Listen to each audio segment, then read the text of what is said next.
Encontro 77, dia 14 de abril de 2019, começamos o estudo. Então nós vamos dar continuidade ao nosso estudo do livro Os Prazeres da Alma, uma reflexão sobre os potenciais humanos, escrito pelo médium Francisco do Espírito Santo e ditado pelo Espírito de Hamed. Hoje nós vamos abordar 5 itens: liberdade, lucidez, naturalidade, humildade e compaixão. E ele começa a falar, então nós vamos iniciar pela liberdade, onde ele diz que a liberdade, como todas as demais conquistas da alma, só será alcançada verdadeiramente se for compartilhada com os outros. A rigidez é uma forma de atrair sofrimento. Portanto, a mudança é um mecanismo espiritual através do qual Deus assegura a evolução. Transformar a vida para melhor significa que devemos nos mudar por dentro. Quando nos desfazemos das crenças inadequadas, nos livramos de tudo que é velho e passamos a reformular ou remodelar novos caminhos, dinamizando nossa casa mental. A lei do progresso é universal, mas age de forma individual em cada um de nós. A vida é um processo ilimitado. A liberdade é um direito natural e faz parte da nossa herança divina. Para crescer e para crescermos devemos usá-la sempre que necessário. E aí aqui na página 84, ele coloca algumas perguntas que eu achei bastante interessante, eu vou ler para vocês. Que ele diz assim: eis algumas perguntas que podemos fazer a nós mesmos para identificarmos nossas crenças e valores, positivos ou não, e como eles afetam a nossa vida diária. Primeira pergunta: qual o grau de influência da opinião alheia sobre meus atos e atitudes? Segunda pergunta: quais crenças cooperam para o meu bem-estar interior? Terceira: o que me dificulta ter suficiente autonomia para tomar minhas próprias decisões? O que me impede de desfrutar uma vida plena? Por que costumo fingir para agradar aos outros? Qual a razão... Conectada à primeira essa. Conectada à primeira essa. Qual a razão de manter minha reputação alicerçada em um modelo exemplar? Meus conceitos facilitam autoconfiança?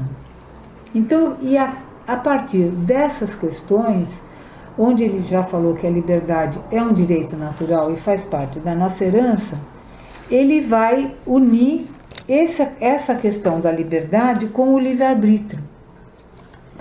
Então ele vai dizer o seguinte, que o livre-arbítrio é a liberdade de agir e pensar, que nos permite mudar nossas ideias, modelos, concepções ou pensamentos e de optar por crenças mais favoráveis ao desenvolvimento de uma nova concepção do universo interior e exterior.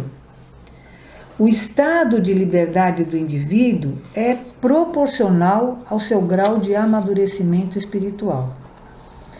O indivíduo liberto é sociável e essa sociabilidade, produto de sua maturidade interior, se manifesta na família, no trabalho, nas amizades e em todos os setores de sua vida comunitária. Ele considera e valoriza as orientações e sugestões dos outros, mas não perde a autonomia de agir e pensar livremente. Pondera, não julga de modo precipitado, observa e assimila, e aí então ele rejeita total ou parcialmente. Assim, no exercício do livre-arbítrio, será sempre bem-vinda a indagação. Uma vez que a dúvida saudável mantém nossa mente ativa e criativa, enquanto que a certeza absoluta pode nos levar a atitudes atrevidas e insolentes. Essa questão está baseada na questão número 843 do Livro dos Espíritos e que está na página 87 do nosso livro. A questão 843 é a seguinte: o homem tem o livre-arbítrio dos seus atos? E a resposta dos Espíritos: visto que ele tem a liberdade de pensar, tem a de agir. Sem livre-arbítrio, o homem seria uma máquina. Tá? Então, o homem tem, e na questão 844, a pergunta é: o homem goza do livre-arbítrio desde o seu nascimento? A resposta dos Espíritos: a liberdade, do verbo haver, tá?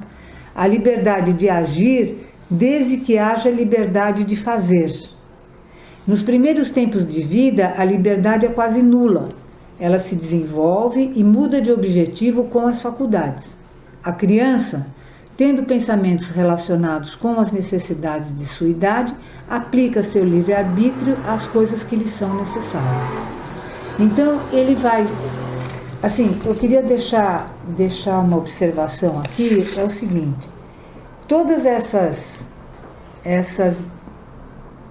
essas qualidades da alma, né, que a gente está vendo, ele deixa, para mim ficou muito claro que é sempre um movimento de dentro para fora, sempre. Seja na liberdade, na lucidez, nas outras que a gente já viu, nas que nós vamos ver. Toda a leitura que eu fiz, isso sempre fica muito claro. Então você é livre, você só é livre a partir do momento que você exerce o teu direito de liberdade, o teu direito individual. Ela vem de dentro para fora, sempre. Por isso que ele coloca aquelas questões. Até onde a tua liberdade está espelhada ou não no externo. Entendeu? Então o externo não é o mais importante em nenhuma dessas qualidades que a gente já viu e no que nós vamos ver hoje. Alguma observação? Tem. Continuamos falando que falamos nas semanas anteriores. A mudança vem de dentro para fora. E olha aí mais um livro falando que a mudança vem de dentro para fora.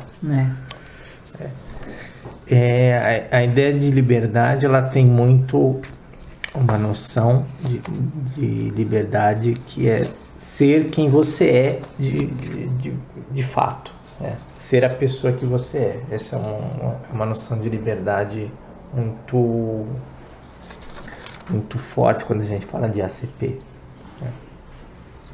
E aí eu acho interessante quando fala que a liberdade não é individual, só a liberdade se for liberdade de todos. Não adianta só você ser. Para você ter um grau comunitário evoluído, eu preciso ter a liberdade de ser quem eu sou, como você precisa ter a liberdade de ser quem você é, todo mundo tem que ter essa liberdade, uma liberdade que parte de dentro para fora, mas ela também passa como aceitação do outro. É interessante. Eu achei esse livro vai me surpreendendo, sabe, a cada momento, porque ele traz um outro lado do mesmo conceito, né? Ele parece que vira a gente pelo avesso e fala: pensa nisso, né? Como é que é? Ele é bem interessante, e eu quero deixar registrado aqui também que isso que aqui que a gente está colocando está de uma forma extremamente resumida, tá? Porque no livro ele discorre de uma forma bem mais rica, né? Então nós estamos fazendo um resumo mesmo. E com certeza, se você se espelha para fora, não é você, não é quem você é um modelo que você está copiando, e isso torna sua liberdade.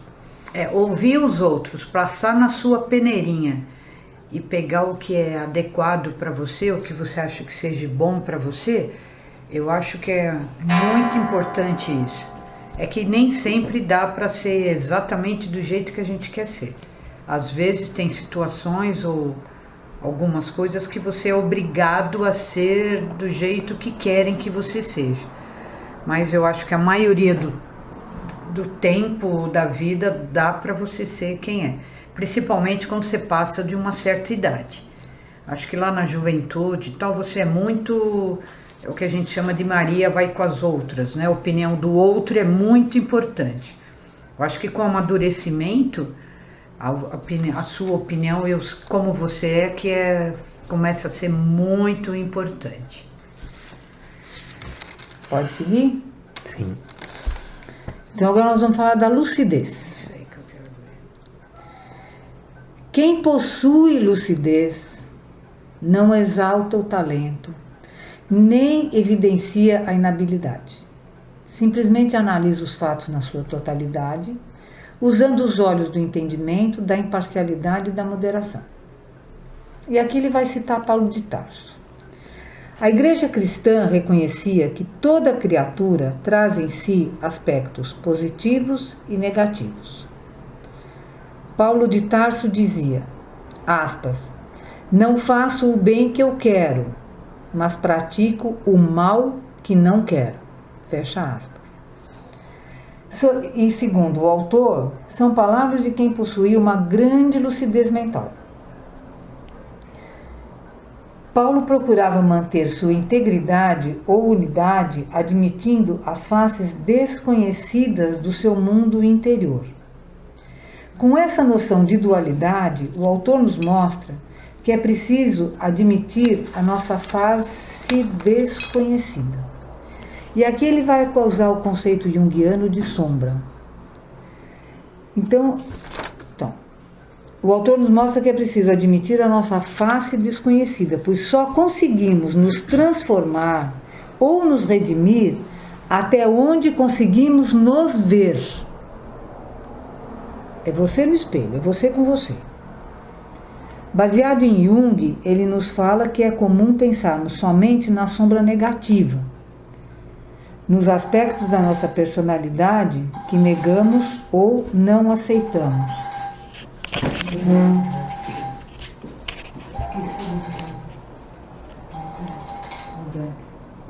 Então vamos lá.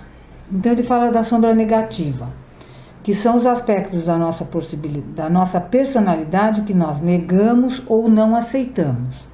Mas há também a nossa sombra positiva, que é tudo aquilo que desconhecemos sobre as nossas conquistas, valores e potenciais inatos que não somos capazes de identificar ou resolver, ou desenvolver. A sombra não é desestruturadora. O que nos desorganiza psicologicamente é não vermos as coisas exteriores e interiores como um conjunto ou um todo. Então, pelo que eu entendi, ele está nos mostrando que, é lógico, todos nós temos as duas faces de uma mesma moeda, né? Mas que até socialmente nós somos mais habituados a valorizar ou a considerar essa sombra negativa e nós deixamos de lado essas questões mais positivas, né? Que seria a nossa sombra, o que ele chama de sombra positiva. Nas almas elevadas, há uma espécie de lucidez universal que envolve de uma só vez o espaço, o tempo e as coisas para o qual não há trevas nem obstáculos materiais. Isso está na questão do Livro dos Espíritos, na questão 247. Esqueci de só um minutinho que eu estou achando. Tá aqui. Os espíritos têm necessidade de se transportarem para ver dois lugares diferentes? Podem, por exemplo, ver simultaneamente os dois hemisférios do globo? Resposta. Como o espírito se transforma com a rapidez do pensamento, pode-se dizer que vê tudo a uma só vez. Seu pensamento pode irradiar e se dirigir, ao mesmo tempo, sobre vários pontos diferentes. Essa faculdade depende de sua pureza. Quanto menos puro ele for, mais sua visão é limitada.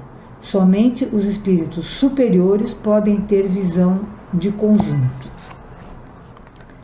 A consciência lúcida acerca da sombra impulsiona a criatura a não mais buscar uma vítima, isto é, alguém ou alguma coisa para acusar e atacar. Quando as nossas fraquezas deixarem de ser demonizadas, é que conseguiremos lidar com elas em termos de uma experiência evolutiva. Então, o que acontece comigo não é culpa nem sua, nem sua, nem sua, é minha.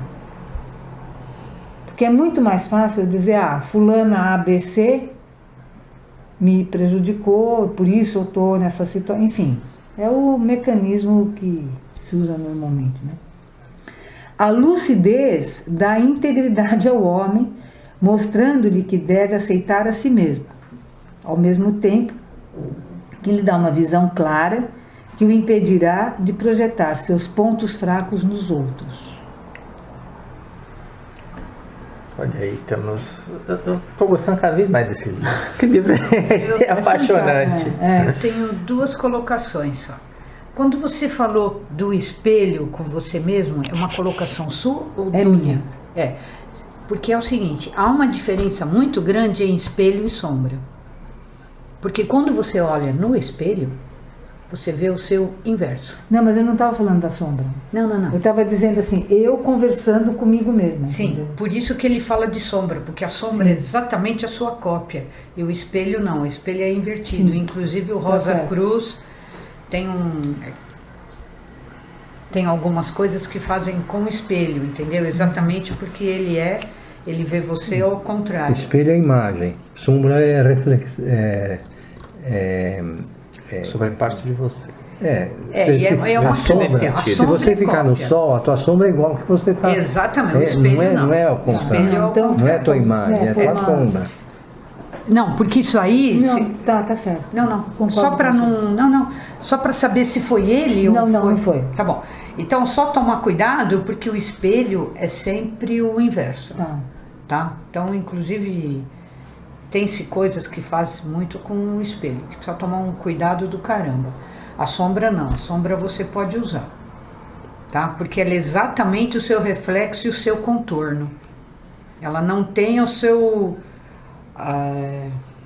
Seu duplo, vai dizer assim. Não é isso, eu não sei, não tem a sua constituição, mas ela tem o seu reflexo, entendeu? Exatamente o seu contorno, que eu acho que é essa a intenção dele. Você é assim, a orelha pra cá, o cabelo sobe, essas coisas assim, entendeu? Mas é muito interessante a lucidez, precisa pensar. Tem é muito rico, porque vai retomar aquela coisa daquelas aulas passadas, quando a gente estava falando de sentimentos de abertura, sentimentos de defesa, e pensamentos e comportamentos, quando a gente falava que somos luz e sombra, e ele retoma isso, é parte de nós. E é interessante quando ele fala de sombra negativa e sombra positiva, que o que ele quer dizer assim, não nos conhecemos, nós não nos conhecemos plenamente. E dentre as coisas que não conhecemos, nem todas as coisas que nós não conhecemos são negativas. Isso Você que eu pode... achei Nosso super potencial, importante. né? Achei muito importante isso. Também gostei. Ao se conhecer, você pode ter surpresas agradáveis. As positivas não né? Eu nem falaria negativa ou positiva, pode ter surpresas agradáveis e surpresas desagradáveis ao se conhecer, ao conhecer a sua sombra. Mas principalmente de fundamental importância, você aceitar que você tem essa sombra. Que a partir do momento que você aceita, você pode fazer com que os fatos sejam parte do processo evolutivo. E aí quando vem aquela frase, fala, os fatos são amigos, sempre, os fatos são amigos. É que você tem a plenitude de avaliar os fatos, reconhecendo que pode ser um elemento, tudo é parte de você, aquilo, e pode te ajudar a processar aquilo e a se transformar, se for o caso, aquela parte de você. E aí você para de despejar no outro as suas manifestações positivas, negativas, o que for. Você despeja, não joga no outro mais, entendeu? E se dá um pouco de valor também com as coisas boas que você tem. A responsabilidade. Às vezes a gente larga, isso aí é normal. Não é normal, é uma coisa boa que você tem, né? A responsabilidade é sua, sempre. Sempre. Sempre de dentro para fora, é você com você mesmo e se vira. A naturalidade. O autor associa a naturalidade com o que existe na natureza e no universo. Eu achei essa questão aqui fantástica. No Livro dos Espíritos, na questão 589, que está na página 98 do nosso livro, ele diz o seguinte: todos somos filhos da alma do universo. Fazemos parte de um maravilhoso entrelaçamento divino. Abre aspas para a palavra dos Espíritos. Tudo é transição na natureza, pelo fato mesmo de que nada é semelhante e que, todavia, tudo se liga. As plantas não pensam e, por conseguinte, não têm vontade. A ostra que se abre e todos os zoófitos não pensam. Não tem senão um instinto cego e natural. Observemos a expressão acima, tudo se liga. Ele nos dá exatamente a ideia do uno que se revela. O ser nos seres, o invisível no visível, o Criador nas criaturas. Então vamos ver o que ele quer dizer com isso. Ele diz o seguinte: de todas as criaturas da natureza, o ser humano é o único que se questiona sobre a sua própria identidade. O grande destino do homem é desvendar pouco a pouco a perfeição dos ciclos naturais, dos quais faz parte, desenvolvendo seus dons e tornando-se cada vez mais consciente de que não está desligado da destinação de seus semelhantes. Não somos hoje o que fomos ontem, e não seremos amanhã o que somos agora. Nos transformamos ao longo de etapas ou fases de aprimoramento espiritual. E na página, desculpa, gente, mas isso aqui tem que ler porque é muito importante.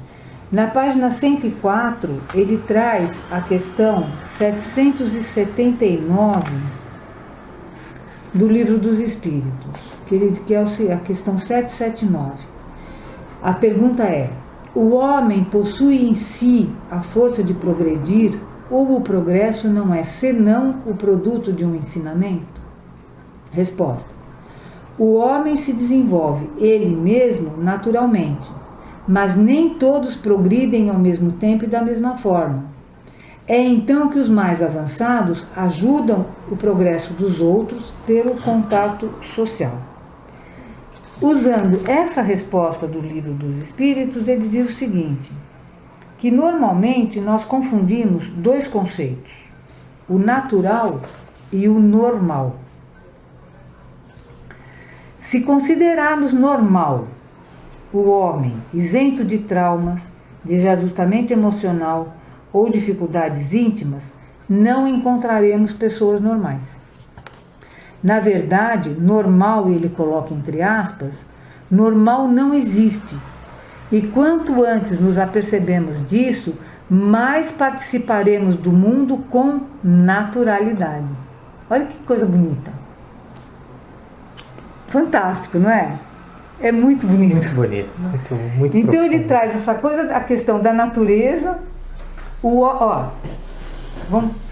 ele traz a questão da natureza, ele traz a questão do homem, que o homem é o único ser da natureza que se questiona, tá? E que o normal não existe. Então, a partir do momento que você se apercebe disso, você entende isso, você participa do mundo com mais naturalidade. Então, toda noção de mundo é provisória. Quando congelamos a concepção de algo ou alguém, distorcemos a realidade. Porque, na verdade, na natureza, nada é estático. A evolução é dinâmica. Somos também natureza. Temos nossas características peculiares. E essa peculiaridade é um selo divino impresso na alma imortal. E ele conclui essa questão da naturalidade dizendo o seguinte, na página 104, último parágrafo. A última tarefa que nos cabe na Terra é aceitarmos naturalmente a atual condição evolutiva e nos realizarmos manifestando a nossa verdadeira individualidade de filhos de Deus em processo de crescimento, designados a cumprir os planos divinos que Ele arquitetou para cada um de nós. Numa parte anterior, eu acho que foi numa questão anterior, que ele diz assim, que o Espírito é como uma obra que Deus fez e jogou a matriz no lixo. Jogou fora a matriz. Em algum momento a gente falou isso, não falou? Sim. Então, assim, cada um é único. Agora, eu acho que aqui ele traz essa direção, né? Ele traz uma orientação, né? Então, cada um é único, mas você não se esqueça que você é parte da natureza, que você, entendeu? Ele tem uma conexão... Você tem tua liberdade, teu livre-arbítrio. Ele tem uma conexão com a lucidez que é muito interessante. Quando ele, digamos, desmistifica essa normalidade. Que muita gente tem essa ideia de falar, mas eu sou normal. Cada caminho de evolução é individual. Né? Tem gente que vai evoluir por aqui, tem gente que vai evoluir pelo outro lado. E é válido, e tudo isso é válido, é o seu caminho é único. E você se balizar por uma coisa que é normal, é de fora para dentro, é aquela imagem que você vai criar, né? É contra a liberdade de ser quem você é, porque você está espelhado no modelo exterior, você está se forçando a ser uma coisa que você não é. Então você vê, assim, à medida que você vai lendo, você vai juntando, né, a liberdade com a lucidez, sabe? Você vai juntando tudo e dá um todo assim fantástico. Com a naturalidade e tudo mais. Quer falar alguma coisa? Não. Pode seguir? A humildade. Então vamos lá. A humildade nada tem a ver com a presença ou ausência de bens materiais, para começar a conversa, mas com a forma de comportamento íntimo. Nos dias de hoje, a humildade é associada à inferioridade, submissão e pobreza. No entanto, ela está relacionada com distinção, gentileza, lucidez, graciosidade e simplicidade. O humilde examina e pondera o orgulhoso, porque um dia também já o foi. Por outro lado, o arrogante, que ainda não conquistou a humildade, não sabe apreciar e valorizar a simplicidade. Só quem tem plena consciência do seu valor pessoal é que não precisa se exaltar. Quem não a tem exibe de maneira ousada e insolente sua capacidade, poder, prestígio ou cultura. O homem insatisfeito busca sempre o inatingível e tenta compensar com uma postura de ser sempre visto e admirado. É no ambiente familiar que tem origem os chamados problemas infantis, que gerarão no futuro adultos vaidosos, desajustados ou neuróticos. Humildade é o oposto da vaidade. O humilde tem a sociabilidade amistosa, jovialidade espontânea, porque está conectado com o seu interior. O vaidoso troca seu eu por uma identidade vinda do mundo exterior. Clubes, associações recreativas ou religiosas, políticas, etc. A maior dádiva da humildade, a maior dádiva do humilde é sua confiança na organização divina. Ele sabe que tudo está sob o controle do universo. Já o vaidoso é impositivo, impetuoso e intransigente, e não respeita a determinação superior que há nas criaturas e nas criações. A humildade não é somente uma entre outras qualidades humanas. é também aquela que salvaguarda todas as demais. Eu não vou citar nomes, mas nós conhecemos uma pessoa que eu sempre falo para o Zé, que ela é uma pessoa que tem a arrogância dos ignorantes. Você pode ver, toda pessoa que não tem segurança, que é ignorante, não estou falando em burro, estou falando em ignorância, é arrogante.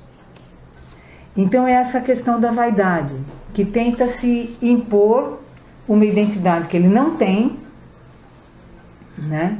Um conhecimento que ele não tem, que ele não possui, não é nem conhecimento, é uma formação mesmo, que a pessoa não tem, e isso a torna vaidosa, né? A vaidade vem à tona, a arrogância também, a imposição, a falta do diálogo, tudo isso está presente nessas pessoas que não têm a humildade.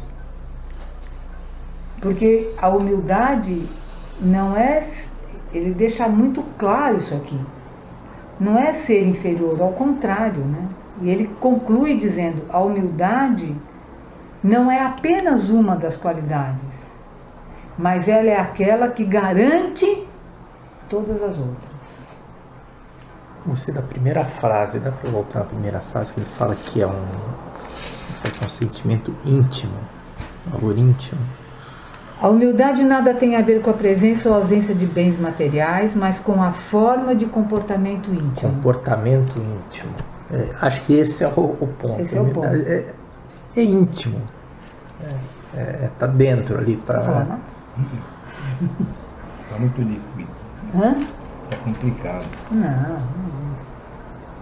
Então, assim, vê, entrando nesse movimento de dentro para fora, só quem tem a plena consciência do seu valor pessoal é que não precisa se exaltar. Por quê? Porque você tem segurança daquilo que você é e pensa. Você exerce o teu livre-arbítrio, você tem a tua liberdade e você não precisa mostrar quem você é, porque você é isso aí.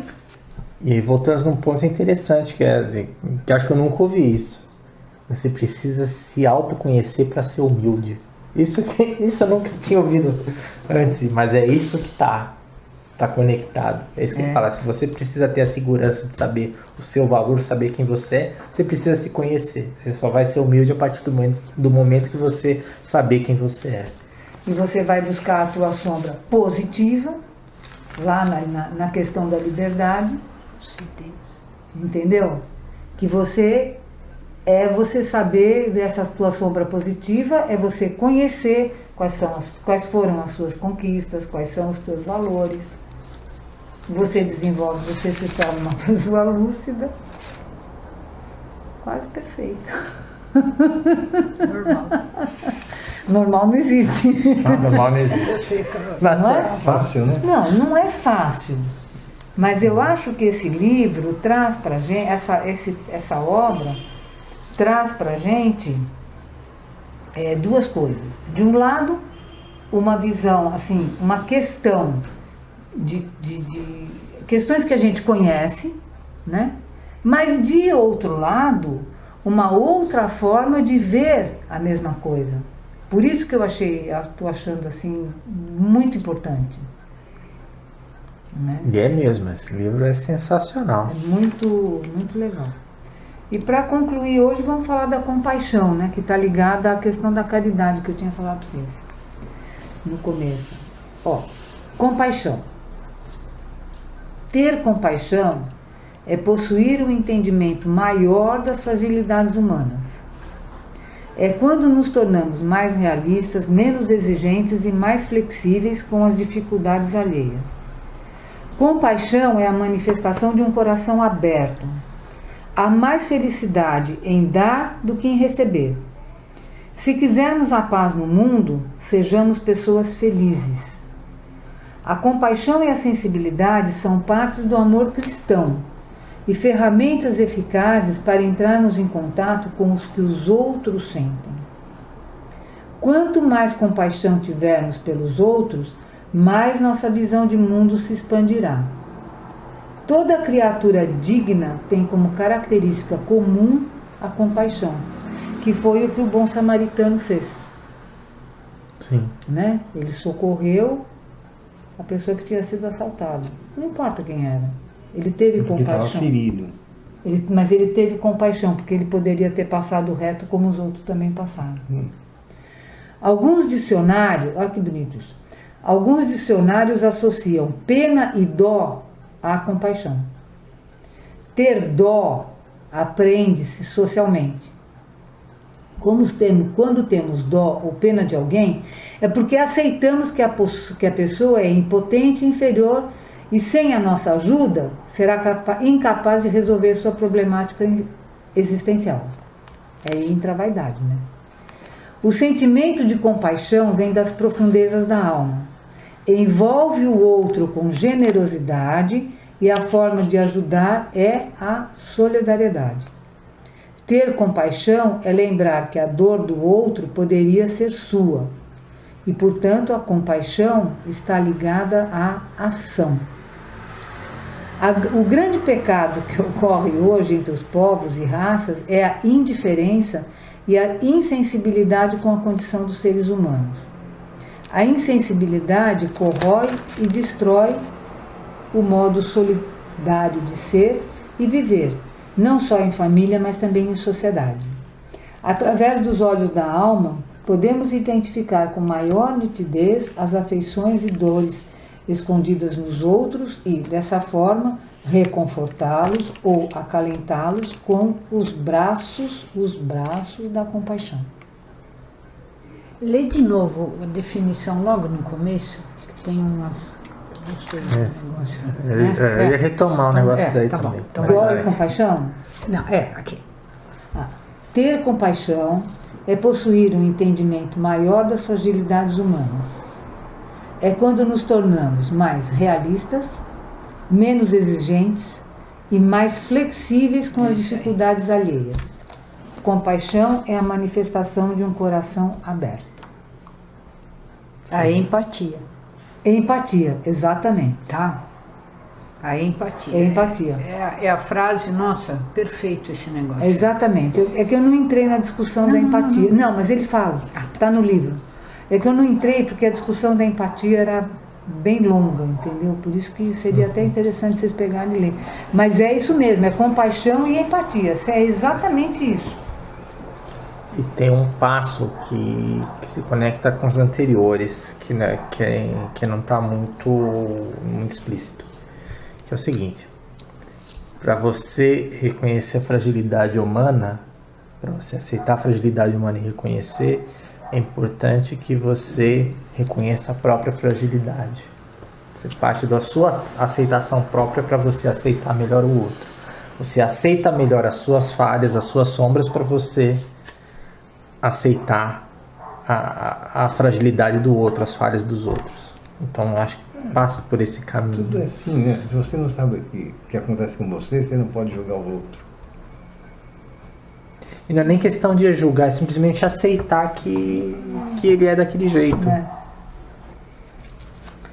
Então, por hoje a gente encerra e para a próxima aula fica coragem, compreensão, individualidade, segurança e renovação. Uau. Assim, sensacional. Muito Esse bom. livro é apaixonante e assim, estamos em alto nível esse Muito ano. legal. E eu acho que ele também faz algumas colocações de um pouco mais, do nível um pouquinho maior, porque para você ter esse entendimento, você tem que ter muito conhecimento também. Porque não é qualquer um que possa ler um livro desse Não é fácil, e entender. Não é um livro fácil. Não é um livro para você ter na cabeceira, por exemplo, ler antes de dormir, entendeu? Eu acho que é um livro de formação. Eu acho que é um livro que está formando as pessoas. Da maneira com que ele fala, ele está querendo trabalhar. Então é um livro assim. Nós estamos lendo em abril de 2019. Daqui a um tempo vamos ter que voltar nesse livro novamente, retomar. porque vamos ver outras Vamos enxergar de outro jeito. Ou, por Exatamente. exemplo, a ideia assim, por exemplo, o Paulo ele vai ler esse livro. Então Ah, ele ele tem vai uma enxergar outra com visão certeza, dessa daqui. Eu vou ler o livro, ele lê. Então, é isso que é legal do livro. Cada um que lê tem uma visão. Não é uma visão normal, é uma visão conceitual e de formação. Tá? Eu acho que é isso que é muito importante É uma desse lição livro. mesmo. É lição. Tá? Lição E- de casa. e tudo é dentro para fora. Se você for notar, em tese, a mesma batida, mas uma colocação assim absurdamente eficaz e ponderada e nossa, muito bom, Também tô muito bom. gostando.